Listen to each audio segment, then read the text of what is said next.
Someone will translate it. So my name is Peter Eszenyi.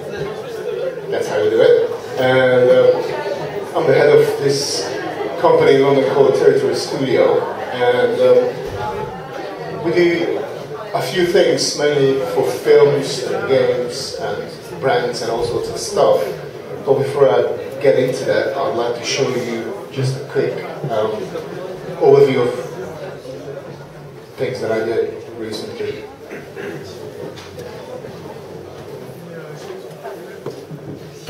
There's some music in there, but if you want me to sing out, I can do that. Must be some sound in it. No, it's mine. Don't worry about it, just watch it and I'll sort it out.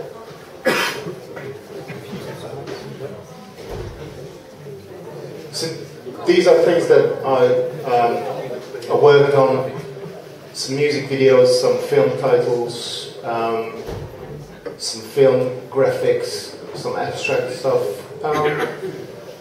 As you see, we do quite, various things, not just we are not really specialized in one thing, but probably the thing that we are most well known for is film graphics. So I'm going to talk about this film, The Martian. Have you seen this film? Did you like it? It wasn't too bad. Have you read the book? The book is even better, I think. But there was one of the films that was almost as good as the book, but I really recommend the book. So what I try to do here is, instead of just bringing up things and show you, yeah, this is what we did here, this is what we did there, I try to tell you a few stories behind these kind of things, which could be interesting, because it's not happening every day that we work on films this big, and it's always a very inspiring thing for us to work with these people. I mean, like Ridley Scott, he's a legend, isn't he? So when we got the opportunity, when we sort of like were told that we can work on this film, it was really like super exciting for us. And the way we worked on this film was we started to talk to the art department, and they had a few ideas about what sort of screens they're going to need in the film. And then they got us into contact with people at NASA, the American Space Agency. And I think that was partially because the film was really good for the American space program. The space program in the past couple of years was not really super sexy. But, if you have a film like that, people are getting more interested in going to the Mars, perhaps. And so therefore NASA was there to help us.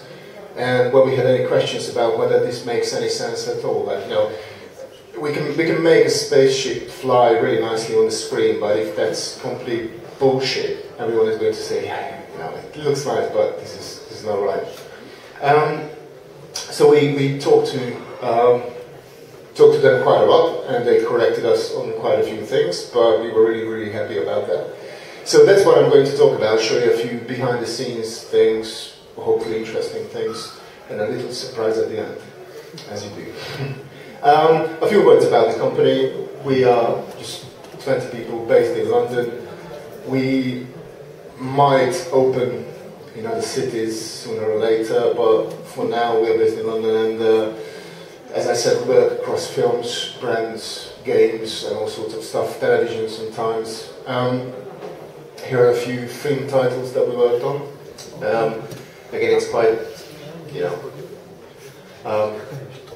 various, things happen. 0.30 is a very different film compared to Guardians of the Galaxy. Guardians of the Galaxy, fantasy, user interfaces, lots of very interesting things. Martian, the complete opposite. It needs to be very scientific, but somewhat in the future. So, enough said, let's talk about Martian. What happens here is, I'm going to show it later. So, I keynote anyway. So what we're going to do is I'm going to show you Cinema 4D, which which I prefer, compared to Keynote, which, where I am. Bear with me for a second. And, oh yeah, amazing. How you doing? You just, yeah, alright, getting there. Just help me, left, right. It needs to be there. Amazing.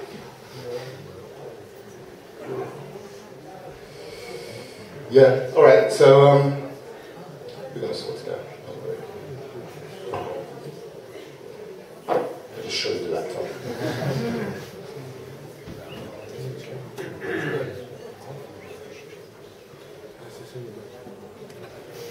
What's happening here? Anyway. Does anyone know Max well enough? Yeah, alright. You know what? Let's do that. Yeah! There you are. Eat this, Steve Jobs. Managed to sort it out. So, a few things here and there that I'd like to show you. First, so the Martian. I'm going to show you a few little images that are quite interesting. So, let's start here. That was one of the first images that we did for the Martian, and the brief was that there needs to be a satellite overview of the whole thing when Mark wanted it. Can I spoil the film? Yeah. Right, okay, so he's going to be safe. So that's the main thing. So the brief was, let's give us guys some satellite pictures of this place on Mars that features the HAB, the laboratory that they built up there, some solar panels and a rover. And you know, that was the first one. This is a kind of like an exclusive here, because that's not the design that ended up being in the film. So don't tell it to anyone. So that's how it started, and then we had another version which was slightly different. I kind of like this look. This is very like 60s kind of thing, but again the brief was it's going to be like 30 years from now, so you need to go a little bit more futuristic. And as you see, that this is quite close to what ended up being the final. They have changed a bit, but the design approach and the brief did not. So this is how we ended up doing this, and you see a nice little rover going through the surface of Mars. I'm going to show you how we did it. It's not that hard to do, but it's always nice to see these kind of things. So what I did there, I'm going to show you, this is the final one, actually. So we're in Cinema 4D, and I don't know if you've heard about this plugin called Damn Earth. Yeah, it's a very, very good plugin.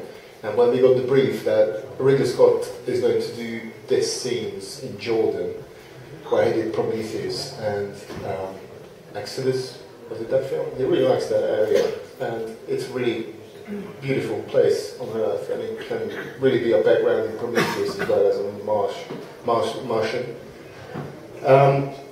We wanted to use Damn Earth for that, but the data from that region was not, you know, good enough. So what I did, which is the, let's see how it looks. You know the mountains. Those mountains are quite interesting. They are very, very sort of like specific to that region. We're getting that. This is actually, these are quite heavy scenes. This is like 1 gig or something like that, which I don't know how we ended up doing that, but I just opened them today and all of them seem to be 1 gig. Obviously I was not paying too much attention for optimizing these things, but that's the name of the game. So I modeled this. This is just a normal polygonal. It wasn't actually a polygon, it was just splines that I drew, almost like a topological map, and you know, just created these things. And the real power of this is in the shading. I used like quite a heavy displacement on these mountains to make them look a little bit like that. And we were a little bit lucky in that sense because it was meant to be slightly blurred. So, alright, we did not have to be very exact in how this ended up on screen. The way we work usually on a film is we either create these sort of assets, which we usually do in the first phase of the film, or we get these from the production. And I think we got these from the production, and these were like not super highly detailed models, but they're like kind of good enough. Shall we do it? Yeah. It's super sexy. That's what it was. Where are the potatoes? I will show you the potatoes. A very good question. So that's how we ended up doing this, and it was a tricky thing because when we start to work on a film like this, there's nothing out there. You know, they usually did not shot a single plate of the film, so it's all up to us and the art department to figure out what Ridley Scott is going to do in 6 months, and it's very hard because Ridley is a very visual person and he really likes things looking really good. So if he sees something, yeah, that's nice, and let's do that instead of the other side. If you work on this side of the hab and he decides to end up shooting this, your work is a little bit redundant, so you have to be aware of that. The reason why I'm saying this is the location of the hab is exactly where the production told us it's going to be. But if you see the final film, the hab is roughly 1/3 of this size. So if you watch the trailers, all the shots that feature this satellite view is ours, but in the film they had to replace them. It's something I think they probably photocomped something in or did something based on the original ones, because they had to reduce the size of the hab to make everything look bigger. And I'm pretty sure that's a decision that was taken at a later point in the production. In the meantime, I'm trying to render this. Keep an eye on this. Preparing displacement. So, as I said, that was quite heavy. But the good thing about it is it was never meant to be animated in a way that we did not have to use like a seamless 10-second loop. It was just meant to be having certain images, because those images are coming from Mars. So they take a bit of time, so the satellite compresses them, yada. You get the drill. I don't know if you hear that, but these are the fans turning on. Obviously don't recommend doing this. So that's how it ended up, basically on the screen. And we did set up like quite a few lights simulating the different times of the day, because the idea was that they are watching this, nothing's happening in the morning, in the afternoon, and at one point these little things just light up, so someone just cleared them, and that's where they figured out Martin was alive. So this is how we did it. This is Cinema 4D standard render, nothing tricky there, no V-Ray, no R, no nothing. This is just a good old Cinema 4D render. And we wanted to go this way because when we do films, we need to be very quick and reactive, because chances are we're going to do something that needs to be ready by the afternoon. Because when we do these kind of things, I forgot to mention that we work before the film starts, and the screens that we do are actually on set, so actors can interact with them. They can, sometimes they are programmed to do things. And when they start the shoot, they sometimes see that, we need something else, can you do it by the afternoon? And we just go bonkers and panic, and we do it as we do. So, there was a few words about this. Let's see something else. The next one.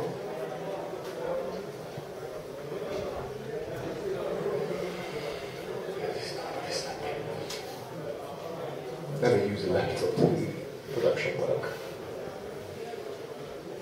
So these were the final ones. Different times of the day. This was a slightly different view. You see this mountain range. That all comes from displacement. Not super, super tricky. It's just, you know, if it's just whatever you use, just make it look nice. Doesn't have to be super complicated or anything like that. This is also interesting. There was a dust storm, which I'm going to show you in animation very soon.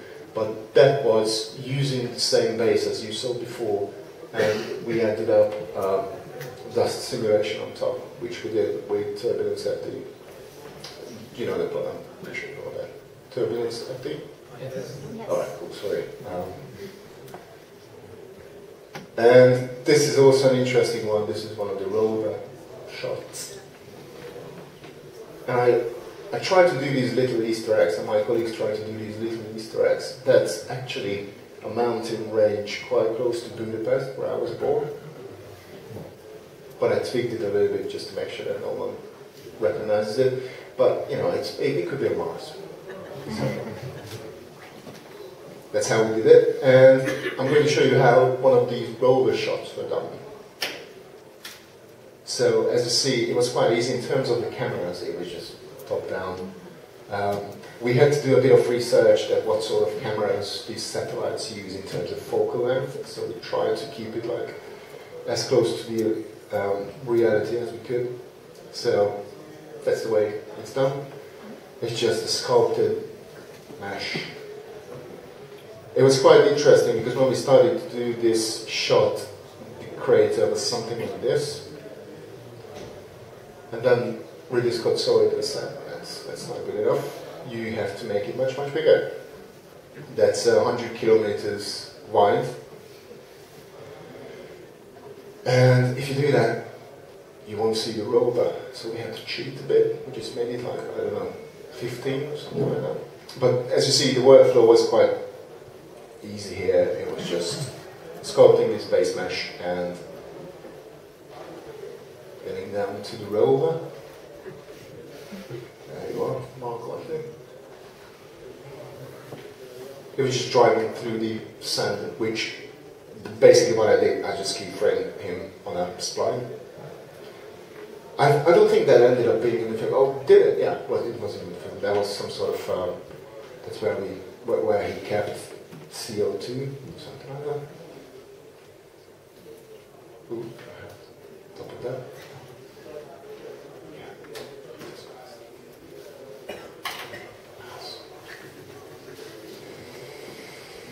Yeah, alright, cool. So this is how I did it, and obviously we had to have some dust behind the rover, which was again simulated at a turbulence at the cached simulation was attached to it. So whenever it was on the spline, it just played back a certain frame. So we simulated, I don't know, 50 frames and we played back frame 15, 20 and 35.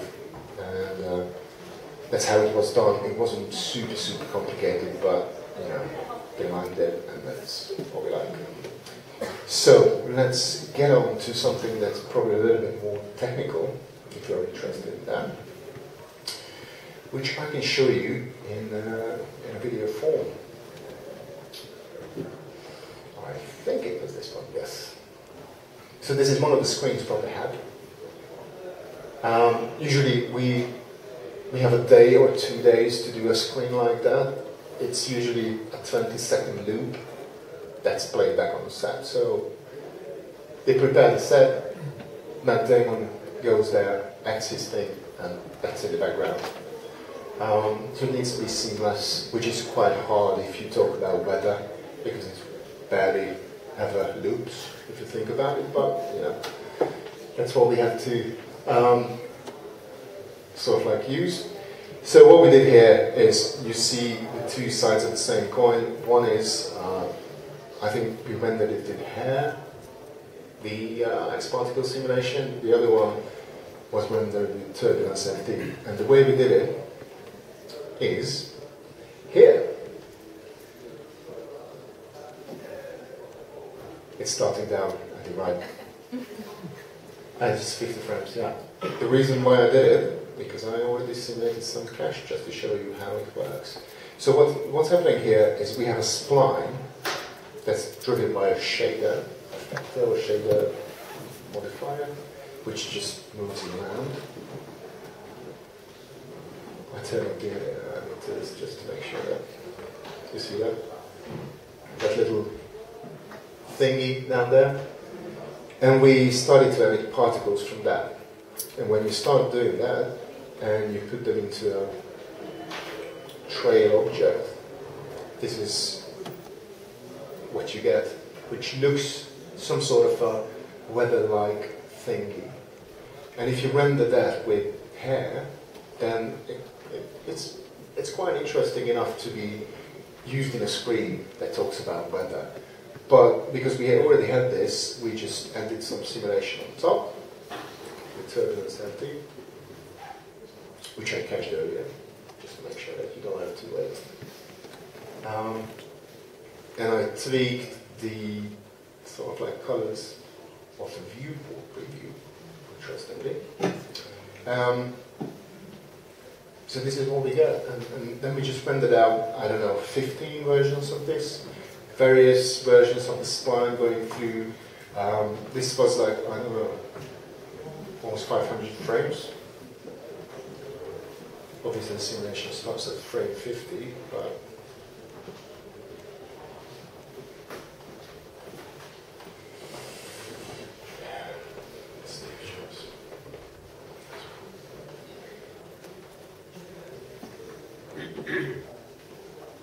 so you get the idea. This goes through the thing, and this is rendered with the same camera as the hab, the mountains and all sorts of stuff. So we can comp this, and if we want to, we can have a separate screen with that.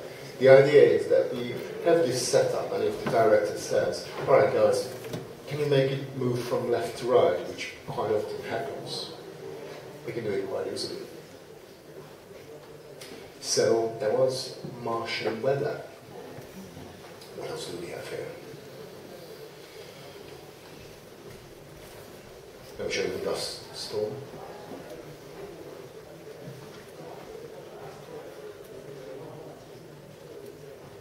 Obviously it needed to be like quite big, and I think we ended up doing like 3 versions of this. But again, my work quite often when we work on film is doing this element, and my colleagues work on the UI elements, the graphic bits, and sometimes this is more like a hero element. And on the Avengers, some of the stuff that I did was like quite interesting and you know, good enough to be almost like the main thing on the screen. But usually in film work, it's the graphics, it's the numbers, it's the dials, it's that kind of thing. So you asked for it.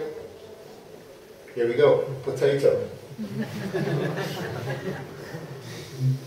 In the film, it was basically about a film about potatoes. So let me show you how we did that. Yeah, let's open it. I have all the scenes here, guys, just for you. Potato. Again, you know, my wife is here. Hi. She's a journalist, and she studied horticulture, like plants and stuff like that, which was quite handy because I've never seen a potato besides, like, you know, being in the shop. So I had no idea how the roots are looking like, and in film it was quite important that the roots are kind of good. So I had to consult her on, is that good enough to be taken seriously as some sort of potato simulation? It's not too bad. So the way we did it, again, very, very simple. X particles, you can use any particles for that. And it's just an effector that starts to emit particles, and when it does that, it creates these little branches. And it's quite easily to change, and you can generate like, I don't know, 50 different versions of potato roots. So you have a whole army. And it's quite easy, and then you convert it into a spline, and then you render it in hair. And what else was happening there? Look at this file, 1.4 gigs. I started to use Cinema 4D when it was version 6, and 1.4 gigs was not a question, it was a dream. It used to be like, yes, you have 64 megabytes or something. Yeah, it was ridiculous. You know. So definitely changed quite a lot. All right. Don't worry about it. I know what I do. So this is how that setup works. Like the folder that it was looking for is basically the cache folder. So we'll just get rid of that. Yeah. You see, we have quite a few emitters here, all of them named cheeky, like root, potato, upper part, box 3, 2, 1, and box. And these represent various emitters in this whole thing. And when you start emitting from them, they emit particles with very different colors doing very different things. So, this is, if I can stop it.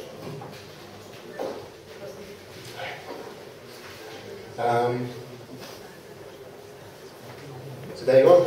That's roughly how we did the potato. Obviously we did a few tweaks on this, but the idea was you get 3 different layers of soil, you get the representation of the roots and the representation of the potato, and a little sort of like plant in the top, which in a scene, which was not in the film, unfortunately, when the potatoes died, we had to do a screen which showed the potatoes.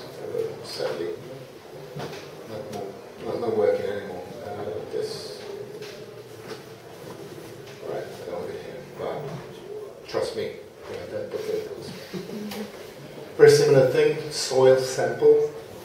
I don't know if you've seen that section which was cut out from the film, but it was Mark Watton doing things like plants and all sorts of stuff. This was done in a very similar way. Just emitted like lots of particles, made them a little bit more sort of like tangible, and just rendered in, put it into a screen, and that was all ready to go to Mars. This was an interesting one, very you know, not too technically complicated, but it was quite important in the film when one of the probes were docking. And what is happening here is, obviously, it's the screen. Yeah, it's very important.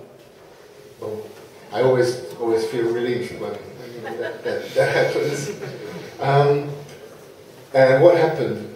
That we got the model from the art department, which I'm going to show you, and be prepared. That's quite, yeah, quite a big model.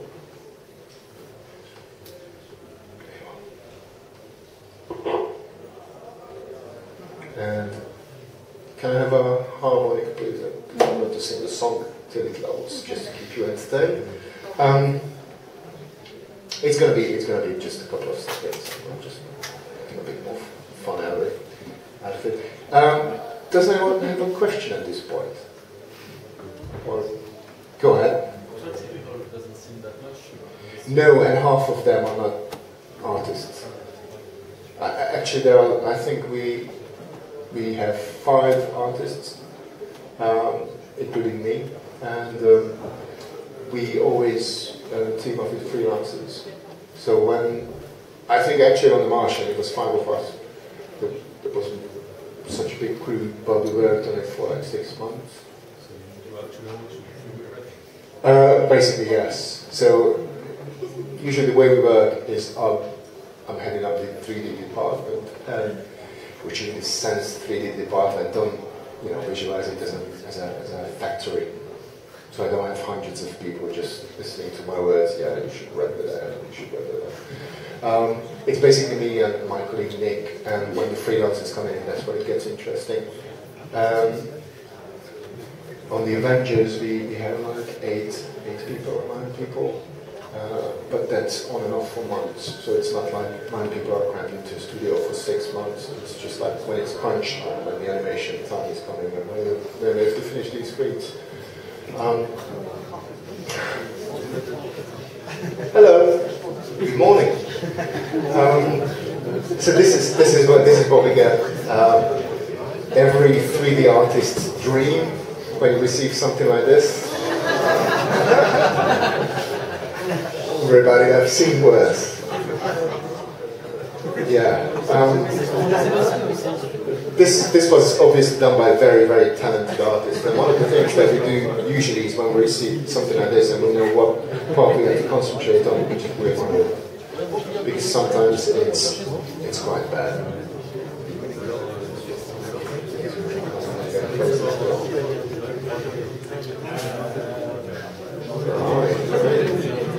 So that was the Hermes model that we got. Trying to rotate the viewport. How big is the file? I think that was just 600 max, but if I check this out, if I find right click, which is a bit tricky. I'm going to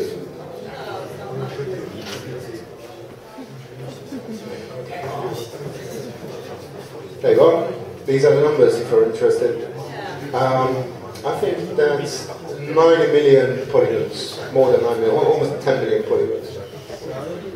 It's a walk in the park, isn't it? That's why we like cinema 4D, because if you throw something at it, it still opens it, and it's usable. And it's just when you see something like that, it's like don't want to do that. So what I ended up with is I just got rid of like half of the ship, and I just try to sort of like concentrate on the part that I wanted to render. Does this work? Seems almost like going against the wind. Never mind. Ooh la la. There you are. I'm going to sort it out. I'm going to silence the shit out of this. I heard that somewhere. So I just want to show you the part of the ship which I used, which is the front part, which is, I have absolutely no idea. It must be somewhere. There you are, getting there. Ooh, there you are. That's it. So what I did, I just chopped everything off. And I just kept this part there, and I kept some of these solar panels, and it looked good from the front. So yeah, cool. Let's have that. I'm going to get back to this a little bit later, but there is something else that I wanted to show you, which is one of my favorite things that I did on this film. We had this idea about the way people figure out that Mark Watney is alive when he just fires up the Pathfinder and just puts a note on front of it. I don't remember what he said, but he said something very, very important. So I just wanted to show you how that was the one before the final. Are you receiving me? And I just want to show you where this was the final one, which is slightly different, but it's almost like this is where we started from. We got a nice photograph of this plate or whatever, or tray or whatever it was, and just very quickly modeled these two little things, and just put it into an environment. And I thought, yeah, that's how it's going to be. And they said they really like it. Can you do something else? Yeah, of course we can. There you are. Version 2, slightly different. Scratches on the optics of the Pathfinder, because that was there for like, I don't know, 50 years or 40. And this is really good. Can you do something else? Of course we can. We got the background. This is an actual reconnaissance photo from Jordan, so I just put it in there. Is this something that you want to see? They said, yeah, this is getting there. Who did that shitty handwriting in the middle? And I said, yeah, that's mine. That's my chance of being on the silver screen with the scene. You know, forget it, because we need something else. And that was done by one of my colleagues, who's pretty cool with typography, Lee. That's not his best work, but this is like, you know, astronauts treading on Mars, that's how you do handwriting, I guess. But as you see, it's again, it's a different version. This is getting closer to what they sort of like imagined, but it's still not what they wanted. And then, the final one is interesting, because that handwriting is actually Matt Damon's. So we got, like, you know, a photograph with him holding up a paper, and we just had to scan it, and yeah. So, the way we did it is, actually it was quite hard to find some actual information on the Pathfinder, how it looked like. So what I ended up doing is I modeled this, and it's like an artisan model, because every one of these is like, you know, they are not straight. There's no logic in how many of these are in one row. So you just, you know, bite the bullet, counting. 55 there, 54 there, 51. So I had to do it by hand. Not super exciting, not overly detailed, but you know, this is kind of hard because you guys are 3D artists, you have 3D modeling and all sorts of stuff, and you do stuff like this, which doesn't end up on the screen, but you know it's there. If it was me, I would have done the whole thing. And you know, when you see it on the screen for 1.5 seconds, you just that's how it is. So that was the original idea. Again, we sculpted some footsteps because we thought that's going to be a good idea. We obviously had no idea how Matt Damon is walking on the surface, so that was quite, you know, soon just stopped. So what we ended up with is just rendering these two blades and comping it onto a photo that they provided. But all the lighting and all the environment was done with actual set photographs and HDRIs that we got from the production. So all the reflections and everything else was as accurate as it could be. So we still have like 4 minutes. Come on. What else? I wanted to show you this just to give you an idea that it always involves lots of things, and that's one of the reasons why we love Cinema 4D, because if it's something like a mechanical rig that we have to very quickly do, or you know, particles, or rendering, or all sorts of stuff, we can do it. We don't have to jump between applications, and we try to keep everything in there. What happened here is we got this model, and the brief was that it's going to tilt over, and we had to do a screen where it showed that, you know, if it gets to 13 degrees, it's going to fall over, but it never gets there. So what we did is I had to separate the model, because obviously they just gave us something. You saw how it looked like. It wasn't really good. So we had to figure out how to do this. We just added constraints and look at tags on the legs. So it actually started to move like a plausible mechanical thing. But the funny thing was that they designed it to look nice, and if you wanted to sort of like rig that properly, it's not going to work. Because you know, some of the rods were like going there and just falling over and all sorts of stuff. So there's a bit of cheating involved in that, but I think at the end this is quite close to what they wanted to have. Obviously before we did that, they changed the 3-length design to 4. So we have to come back again, do this for a bit, but yeah, I think we managed to do it. What else? Very quickly. I'm going to show you the reel at the end, but before that there's that little surprise I promised, and we have to go back to homes. This is one of the things that we really enjoy when I just discovered these little funny things. So we just started to go through this, and then we saw something there. That's an astronaut. And you know, we thought, yeah, that's kind of nice they put that in for scaling purposes. But then something interesting started to happen. And then, you know, just a little bit closer to that. And then you start to realize it's actually 3D Matt Damon head. So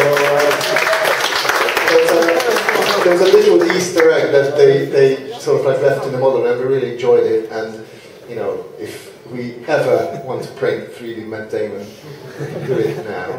And obviously, yeah, I mean, I can't really talk about that, but that's a nice model to use for some of the stuff.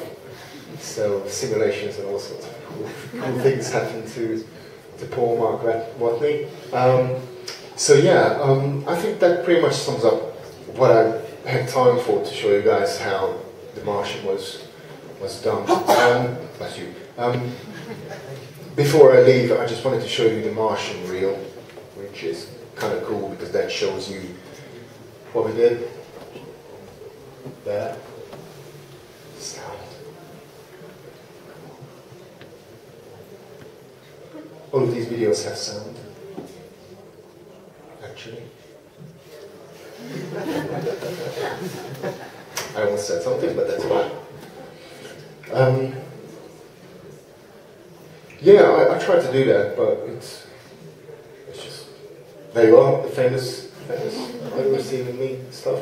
We did lots of frame stuff, which was done by Marty, the art director, who directed these screens. You see the Max there? That was a simulation that I did for like failed attempts. There you are. So it's very, very sort of like, if they want us to do like that, we have to do that, and then potatoes. So you have to be prepared for everything.